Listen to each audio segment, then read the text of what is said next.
আজ বৃহস্পতিবার থেকে সারা দেশে শুরু হয়েছে উচ্চ মাধ্যমিক সার্টিফিকেট এইচএসসি পরীক্ষা। এবার এই পরীক্ষায় রাজশাহী শিক্ষা বোর্ড থেকে অংশ নিচ্ছে 1,40,830 জন শিক্ষার্থী। তবে গত বছরের তুলনায় বেড়েছে 7,578 জন পরীক্ষার্থী সংখ্যা।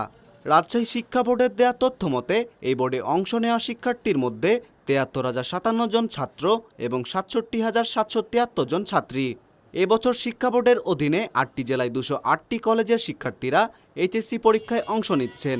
এছাড়া শিক্ষা বোর্ডে অন্তর্ভুক্ত 8 জেলায় 208টি কেন্দ্রে 747টি প্রতিষ্ঠানে পরীক্ষা অনুষ্ঠিত হচ্ছে।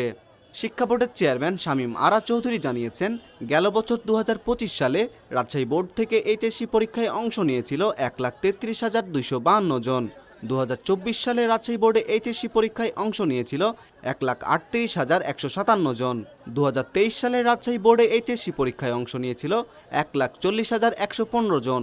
আর 2022 সালে পরীক্ষার্থী ছিল 1,29,423 জন। কেন্দ্র থেকে কোনো রকম কোনো বিশৃঙ্খলা বা অসঙ্গতির কোনো খবর পাইনি। আমরা আশা করছি শান্তিপূর্ণ এবং বিশ্বাসযোগ্য পরিবেশে আমাদের এইচএসসি পরীক্ষা 2026 অনুষ্ঠিত হবে।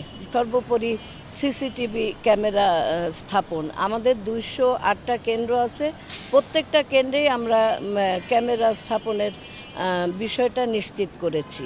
কর্তৃপক্ষ বলছে, সুষ্ঠুভাবে পরীক্ষা সম্পন্ন করতে সকল ধরনের প্রস্তুতি নেওয়া হয়েছে। অভিন্ন প্রশ্নপত্রে পরীক্ষা অনুষ্ঠিত হওয়ায় বেশ খানিকটা সুবিধা মিলেছে বলেও জানান বোর্ড কর্তৃপক্ষ।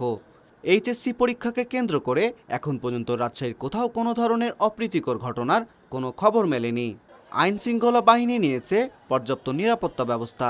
24টি ভিজিলেন্স টিম সব কেন্দ্রগুলো পর্যায়ক্রমে পরিদর্শন করছে। গোলাম মহিদুর, ডেইলি সিটিজেন ভয়েস।